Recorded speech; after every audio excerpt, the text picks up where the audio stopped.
দাঁত ভেঙে দিয়েছিল এই বেঈমান বিশ্বাসঘাতকেরা। খুব সাবধান। আরে আল্লাহ পর্যন্ত শিক্ষার মর্যাদা দিচ্ছেন, ফেরেশতাদেরকে দিয়ে সম্মান করেছেন, আদমকে শিক্ষার মর্যাদা দিচ্ছেন না? কি আশ্চর্য ব্যাপার! তোমার বক্তব্য শুনে কটা লোক ঈমান এনেছে? একটা সবজির দোকানে গিয়ে যদি চাঁদির আংটি কিনতে পাওয়া যায়, সোনার নাকের কানের যদি কিনতে পাওয়া যায়, আচ্ছা এটা আশ্চর্য ব্যাপার কি আশ্চর্য ব্যাপার নয়? আশ্চর্য ব্যাপার। ডাক্তার জাকির নায়েক একজন জেনারেল শিক্ষিত মানুষ, তারপরেও যে ওনার হাতে হাজার হাজার মানুষ ঈমান আনছে, আচ্ছা বলুন এটা আশ্চর্য ব্যাপার নয়? হুজুর তোমার বক্তব্যে কটা লোক ঈমান এনেছে? আজকে কিছু বক্তা আমাদের পশ্চিম বাংলাতেও, আমি নাম বলছি না, এই বেরাদার রাহুল বলে একটা ছেলে বক্তব্য রাখছে না, এর পিছনে সাংঘাতিক লেগেছে, এর বক্তব্য শোনা যাবে না, করা যাবে না। আরে ও যে কাজটা করছে হুজুর তুমি ওই কাজটা করে দেখাও না, ওই কাজটা তুমি নিজে করো না, করতে পারবে না। এক কথা আপনাকে বোঝাতে চাইছি, শিক্ষার মর্যাদা অনেক কি বেশি। চলুন এবার আল্লাহর কোরআন কি বলছে দেখা যাক। আল্লাহর কোরআন বলছেন, কুল হাল ইয়াস্তাবিল্লাযীনা ইয়ালামুনা ওয়াল্লাযীনা লা ইয়ালামুন। আল্লাহ তাআলা নবীকে বলছেন কুল, আপনি বলে দিন, হাল ইয়াস্তাবিল্লাযীনা ইয়ালামুনা ওয়াল্লাযীনা লা ইয়ালামুন। এটা ইঙ্গিত কোরআন, যারা কোরআন জানে বা যারা জাননেওয়ালা আর যারা জাননেওয়ালা নয়, এরা কি উভয় সমান? সমান নয় তো, সমান নয়। চলুন কোরআন আবার কি বলছে। কোরআন বলছেন কুল হাল ইয়াস্তাবিল আমা ওয়াল বাসীর ওয়া যুলুমাতি ওয়ান নূর। নবী আপনি বলুন, কি বলুন, যে যারা চোখে দেখতে পায় আর যারা চোখে দেখতে পায় না, আচ্ছা বলুন তো অন্ধ আর চক্ষু বিশিষ্ট মানুষ এই দুইজনে এক নয়? আল্লাহ সুবহানাহু ওয়া তাআলা বোঝাতে চেয়েছেন নবীকে, যারা এটা জানে না তারা অন্ধের মতো, আর যারা জানে তারা কি চক্ষুওয়ালা মানুষের মতো।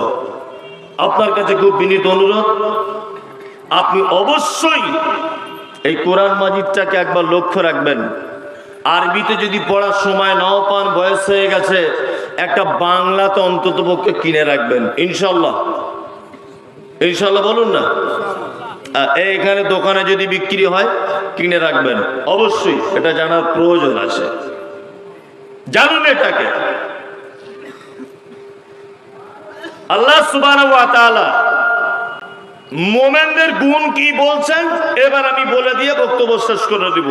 এক, আল্লাহ তাআলা বলছেন, ইন্নামাল মুমিনুনা আল্লাযীনা ইযা যুকিরাল্লাহু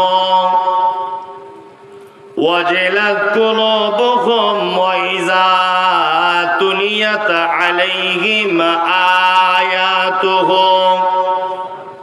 যাদাতুহুম ঈমানাও ওয়া আলা রাব্বিহিম ইয়াতাওয়াক্কালুন।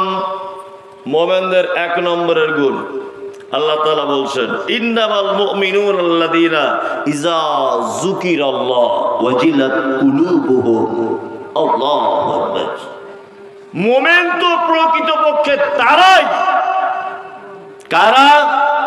যারা অন্যায় করার পরে পরই আমার কথা মনে হয়ে যাবে আর পাপের কথা ভেবে থরথর থরথর থরথর করে কাঁপবে। অজিলাত কুলুবুহুম, তাদের অন্তরের ভিতরে একদম যেন ভাইব্রেশন শুরু হয়ে যাবে, থরথর করে কাঁপবে। এটা হচ্ছে মুমিনের এক নম্বরের গুণ। আমরা মুমিন হতে পেরেছি কি না এবার একটু পরীক্ষা করা যায়। পরীক্ষাটা কেমন করে করব?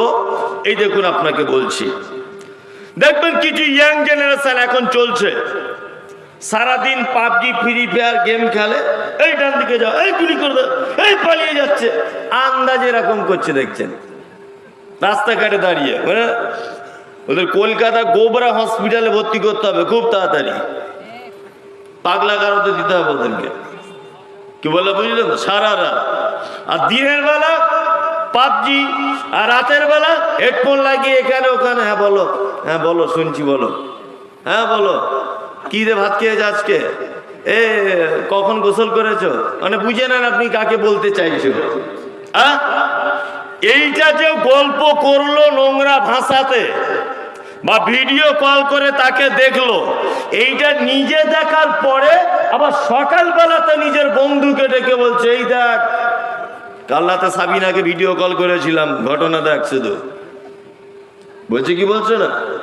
বলছে অনেক বন্ধু বান্ধব আছে বিভিন্ন জায়গায় খারাপ কাজে তারা চলে যাচ্ছে, পাপ করছে, তারপরেও আবার সেই পাপগুলোর কথা অপরকে বলে বলে বেড়ায়। এই অমুকের সাথে এই করেছি, অমুকের এই করেছি, অমুকের বইয়ের সাথে এই করেছি, অমুকের বেটির সাথে এই করেছি, অমুকের জমি নিয়ে এই করেছি বলে বলে বেড়ায় না? আল্লাহ তাআলা বলছেন এরা মুমিন নয়। মুমিন কারা? যারা পাপ হয়ে যাবে, পাপ হয়ে যাবার পরে সাথে সাথে আল্লাহর কথা মনে হয়ে যাবে, ভয়ে থর থর থর থর করে কাঁপবে। অবশ্যই আপনি একজন মানুষ হিসেবে আপনার পাপ হবেই, এটাই চূড়ান্ত, হবে না এটা নয়। আপনার পাপ হবেই, এটাই চূড়ান্ত। এই দেখুন, আপনাকে আমি একটা দৃষ্টান্ত পেশ করছি, ঈমান কেমন কাজ করে ভিতরে। গামেদি গোত্রের একজন মহিলা, ঘটনাটা খুব মন দিয়ে শুনবেন, এখানে আলেম ওলামার আছে। কোথাকার বললাম? মহিলাটা কোথাকার? গামেদি গোত্রের। কোন গোত্রের?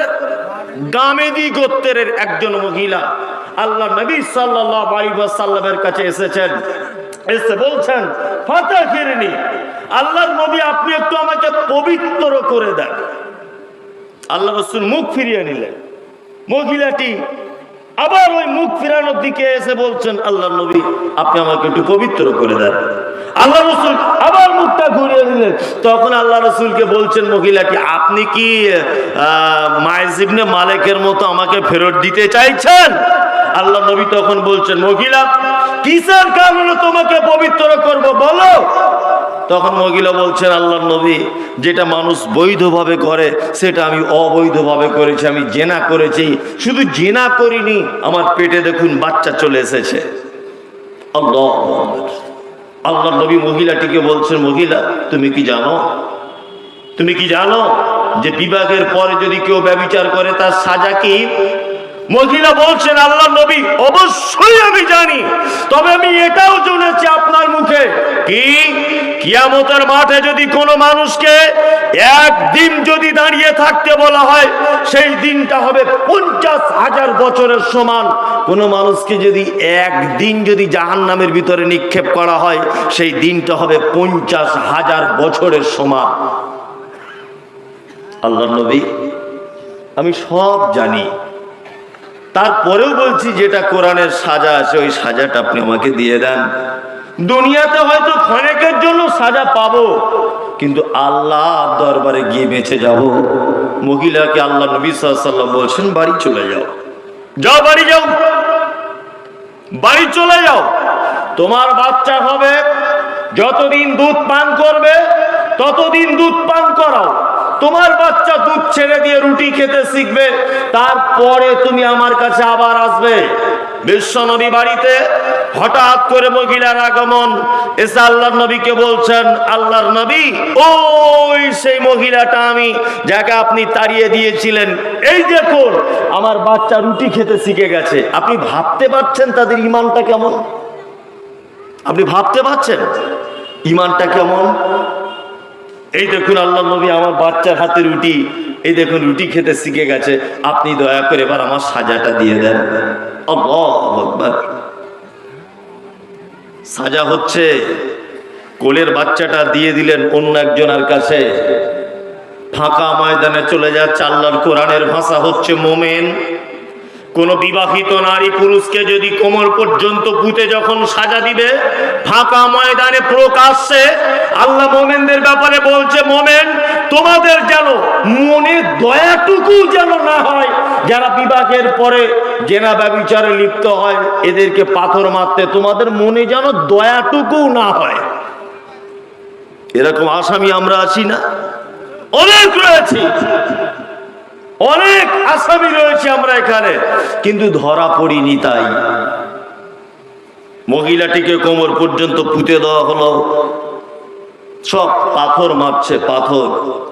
খালিদ বিন ওয়ালিদ এত জোরে একটা পাথর বেড়েছে, আল্লাহু আকবার, যে তার কপালে লেগে মহিলাটির কপাল থেকে রক্ত ছিটকিয়েছে, খালিদ বিন ওয়ালিদের মুখে লেগেছে। খালিদ বিন ওয়ালিদ তখন একদম ভৎসনা দিয়ে বলছে, এই ব্যভিচারিণী মহিলা, এই অপবিত্রা মহিলা, এই অসভ্য মহিলা, তোমার রক্ত আমার গায়ে চলে এলো। আমি একজন আল্লাহর নবী সাল্লাল্লাহু আলাইহি ওয়াসাল্লামের সাহাবী, তোমার মতো একজন অসভ্য অপবিত্র মেয়ের রক্ত আমার গায়ে চলে এলো। বিশ্ব নবী সাল্লাল্লাহু আলাইহি ওয়াসাল্লাম সঙ্গে সঙ্গে খালিদকে ডেকে বলছেন, খালিদ বিন ওয়ালিদ, এই কে গালাগালি করছো, কে? বলছে, আমি। আল্লাহ নবী সাল্লাল্লাহু আলাইহি ওয়াসাল্লাম ডেকে বলছেন, শোনো, কাকে গালাগালি করছো, কাকে? তুমি জানো মহিলাটি আল্লাহকে কত ভয় করেছে? তুমি জানো মহিলাটি কত অনুতপ্ত? তুমি জানো আল্লাহর প্রতি কেমন বিশ্বাস রেখেছে? তুমি জানো ও জাহান্নামকে কত ভয় করেছে? তুমি কি জানো আল্লাহর আযাবকে কত কঠিন মনে করেছে? তুমি কি জানো ওকে তুমি ভৎসনা করতে যাচ্ছ? শোনো, খালিদ বিন ওয়ালিদ ও যে পাপ করেছে, ও যে অনুতপ্ত হয়েছে, ও যে তওবা করেছে, দেখো নিজের দুধের বাচ্চাকে ফেলে দিয়ে আজকে মরতে বসেছে। আমি নবী মুহাম্মদ সাল্লাল্লাহু আলাইহি ওয়াসাল্লাম বলছি, ও যে কঠিন তওবা করেছে, ওর তওবাটাকে যদি মক্কার একদম নিকৃষ্ট মানের মানুষদের মাঝখানে বিলি বন্টন করে দেওয়া হয়, তাহলে সেই নিকৃষ্ট লোকগুলো পর্যন্ত ক্ষমা পেয়ে যাবে। ও তো একা ক্ষমা পাওয়া দূরের কথা। কি আশ্চর্য ব্যাপার! আল্লাহ তাআলা বলছেন, যাদাতুহুম ঈমানা। মুমিন তো তারাই। কারা তারা? না, মুমিন হলো তারা যারা পাপ কাজ করার পরে পরই আল্লাহর কথা স্মরণ হয়ে যাবে, ভয়ে থর থর থর থর থর থর করে কাঁপবে।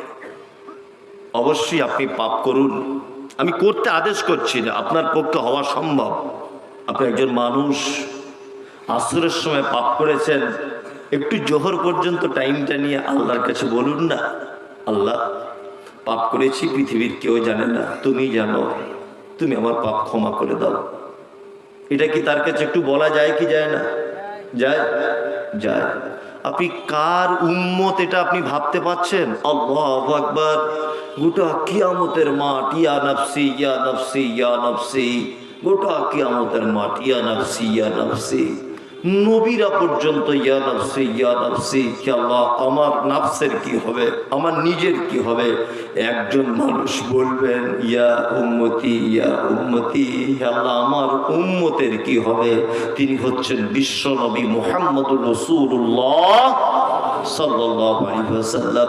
গোটা কিয়ামতের মাঠ, ইয়া নাফসি, নবীজি একাই বলবেন, ইয়া উম্মতি ইয়া উম্মতি।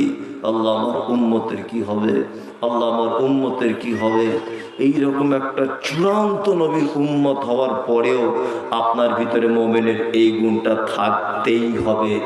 এক, পাপ হতেই পারে, আল্লাহর ভয়ে যখন চলে আসবে, পাপের কথা মনে পড়ে গেলে অবশ্যই আল্লাহর দরবারে ক্ষমা চেয়ে নেবেন, ইনশাল্লাহ। ইনশাল্লাহ বলুন। পাপ করবেন, যদি আপনার দ্বারা এত হয়ে যায়, আপনি মানুষ, অবশ্যই ক্ষমা চেয়ে নেবেন। আমি মমতাজুল ইসলাম, আমিও, আপনিও। এক নম্বরের গুণ হলো।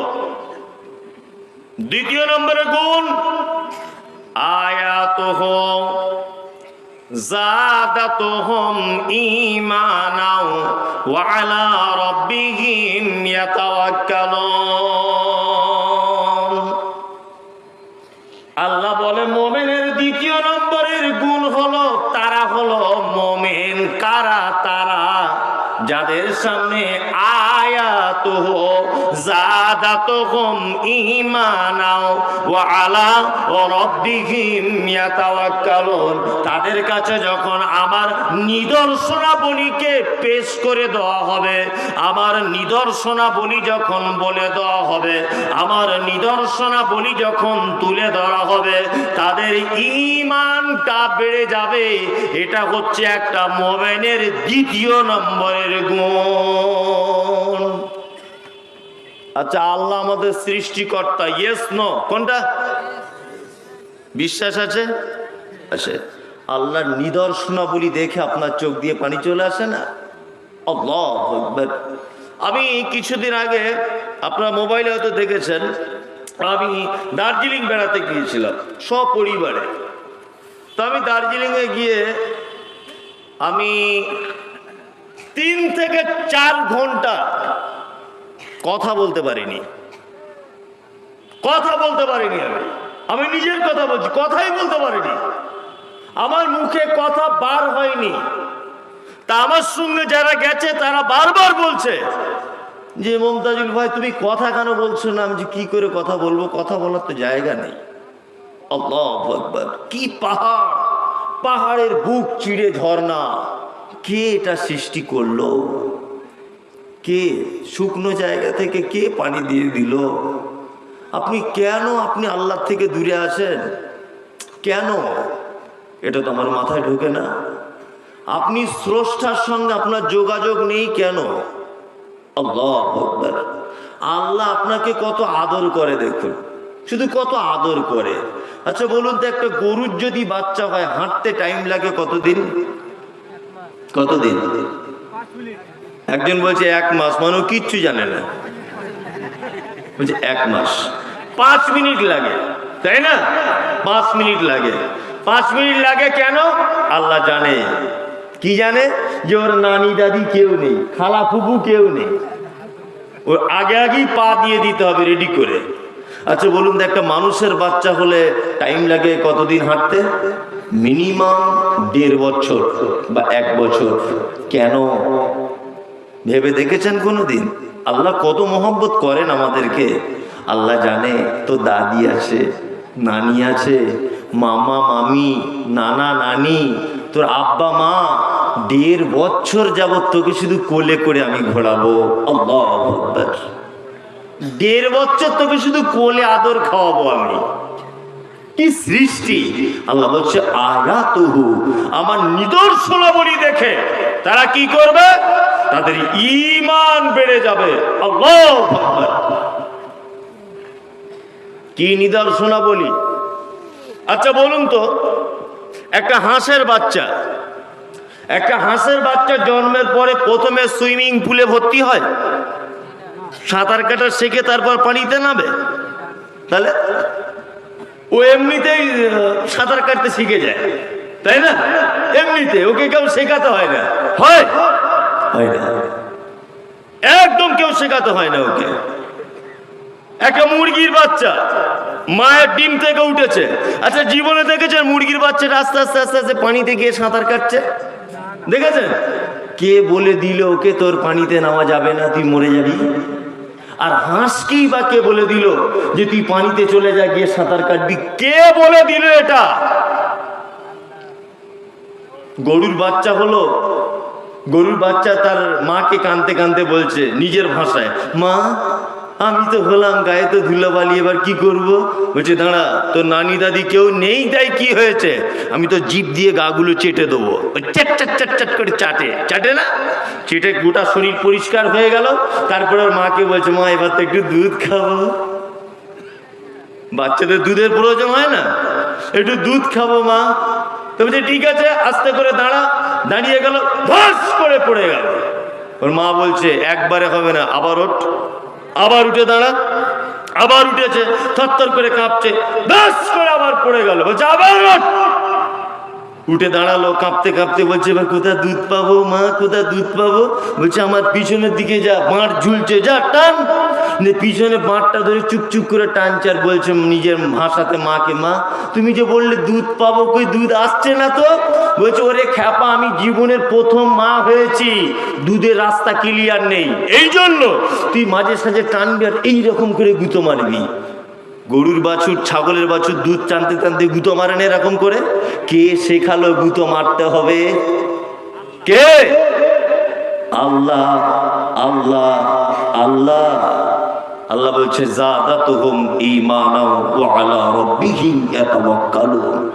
আয়াতুহু, আমার নিদর্শনাবলী দেখবে আর কি করবে? তোমার ঈমান বেড়ে যাবে। ওয়া আলা রাব্বিহিম ইয়াতাওয়াক্কালুন। মুমিন কার উপরে ভরসা রাখে? আল্লাহর উপরে। আচ্ছা, আল্লাহর উপরে ডাইরেক্ট ভরসা করা যায় না, মাঝখানে কোনো দালাল লাগে? কিন্তু কিছু মুসলমান আবার বলছে মাঝখানে দালাল ফিট করতে হয়, বলছে না, বলছে আম গাছে উঠবে তা প্রথমে ডাল ধরবে না? হ্যাঁ, আম গাছে মাথায় উঠবে তা ডাল ধরবে না? তা আমি যদি এখন বলি যে আমরা নারকেল গাছে উঠি, আমার ডাইরেক্ট, আমার তো ডাল নেই। কত বড় বিয়াদব! বলছে হুজুরের মাধ্যমে আল্লাহকে পাওয়া যায়, বলছে না, হুজুরের মাধ্যমে কি আল্লাহকে পাওয়া যায়। আচ্ছা বলুন তো, মাধ্যম ধরে মানুষ কখন? দুটি কারণে মাধ্যম ধরে মানুষ। এক, অপরিচিত হলে মাধ্যম ধরতে হয়। এই যে মৌলানা সাহেব একজন মন্ত্রী ধরে নেন, তা আমি ওনার সঙ্গে দেখা করবো। আচ্ছা যাই হোক, তা উনি ধরে নেন একজন মন্ত্রী ধরে নেন, তা আমি ওনার সঙ্গে দেখা করব। উনি আমাকে কোনোদিন চেনে না। কে? মমতাজুল ইসলাম। এনার সঙ্গে খুব ভালো খাতির। তাহলে আমি কি করবে, এনাকে ধরবো যে ভাই একটু আপনি বলে দেন মন্ত্রী সাহেবের সঙ্গে যাতে একটু দেখা করে কথা বলতে পারি, আমার মেয়ের দুটো কিডনি নষ্ট হয়ে গেছে, কিছু টাকা যদি দেয়। আচ্ছা বলুন, তাহলে অপরিচিত হলে লোক ধরে তবে পৌঁছাতে হয়, তাই তো? আচ্ছা, আল্লাহ যে আপনাকে পৃথিবীতে পাঠিয়েছেন, এটা আল্লাহ জানে কি জানে না? জোরে বলুন না একবার। জানে তো? তা আল্লাহ যখন জানে যে অমুক গ্রামে একটা লোককে তৈরি করেছি, তার নাম আব্দুল্লাহ, তাহলে সে যখন জানে, তাহলে মাঝখানে আর দালাল ধরার প্রয়োজন আছে? এই ভাইয়ের সঙ্গে যদি আমার ভালো বন্ধু থাকে, খুব ভালো সম্পর্ক, তাহলে আমি আর কারুর মাধ্যমে যাব না, ডাইরেক্ট যাব? কোনটা? তা আল্লাহ মানুষকে ভালোবাসে কি বাসে না? বাসে। এবার আপনাকে আর একটা যুক্তি দিয়ে আমি বোঝাচ্ছি। আচ্ছা বলুন তো, আপনার ফ্যামিলিতে সব থেকে বেশি মারে কে বাচ্চাদেরকে? মা মারে। আচ্ছা, মা মারে বলে কি আপনারা এটা বোঝেন যে মা সব থেকে বড় বদমাইশ? এটা মানে না, মা মারে। আচ্ছা, আপনার মা খুব মেরেছে আপনাকে, ধরে নেন খুব মেরেছে, নিয়ে আপনি কাঁদতে কাঁদতে দুপুরবেলা দুধ খাবেন, নেশা ধরে গেছে। আপনি আপনার দাদিকে গিয়ে বলছেন, দাদি হ্যাঁ তো মাকে একটু বলে দেন আমি দুধ চা খাবো, খুব খিদে পেয়ে গেছে, মা খুব মারছে। আচ্ছা, আপনার মা যদি এটা বুঝতে পারে যে আমার বেটা তার দাদির মাধ্যমে আমার কাছে আসতে চাইছে, আমার দুধ খেতে চাইছে, তার দাদিকে দিয়ে বলাচ্ছে, আচ্ছা বলুন তো, এটা মা এইটা শুনলে যে দাদিকে গিয়ে বলছে, আমাকে বলছে না, মা এটাতে দুঃখ পাবে না মা আনন্দ পাবে? কোনটা? দুঃখ পাবে। মা মারলে কি হবে? বাচ্চা যদি তার দাদির কাছে দুধ চায়, মায়ের মাতৃত্বের টান এটা একটু কমতি দেখা দেবে, তাই না? ওই জন্য মা বাচ্চাকে আবার মেরে বলবে, বেটা তোকে এত ভালোবাসি, তুই দাদির কাছে দুধ খাবি বলছিলিস, আয় আমার কাছে আয়, কোলের ভিতরে নিয়ে দুধ পান করাবে। এটা মায়েদের অভ্যাস। তাহলে এবার বলুন, একটা মায়ের থেকে একটা বান্দাকে লক্ষ কোটি গুণ বেশি আল্লাহ ভালোবাসে কি বাসে না? বাসে। এবার আপনাকে বলছি, ছোটখাটো বিপদ আপদ, ছোটখাটো মুসিবত, এগুলো দেয় কে? আল্লাহ, তাই তো? এই ছোটখাটো মুসিবত মানে মা মেরেছে, এখন যদি আপনি দাদির দোহাই দিয়ে মায়ের কাছে যান, মা যেমন কষ্ট পায় সামান্য বাচ্চা হিসাবে, তাহলে আল্লাহ আমাদেরকে মাঝে সাঝে মুসিবত একটু আধটু দেয়, পরীক্ষা করার জন্য, দেয় না? আপনি যদি তখন হুজুরের কাছে তাবিজ আনতে যান আর হুজুরের মাধ্যমে যদি আল্লাহকে ধরতে যান, তাহলে আল্লাহ রাগ করবে কি করবে না? করবে, অবশ্যই করবে। কি আশ্চর্য ব্যাপার, আপনি অবাক হয়ে যাবেন। আল্লাহ তাআলা বলছেন, ইয়া তাওয়াক্কালুন, মুমিন তো আমার উপরে ভরসা করে। কার উপরে ভরসা করতে হবে? ভরসা এবার করবেন কেমন? এই দেখুন, আপনাকে একটা মজার কথা বলছি। বিশ্বাসটা কেমন জিনিস? আল্লাহ নবী সাল্লাল্লাহু আলাইহি ওয়াসাল্লাম একদা বসে আছেন, তা আল্লাহ নবী বলছেন যে তোমরা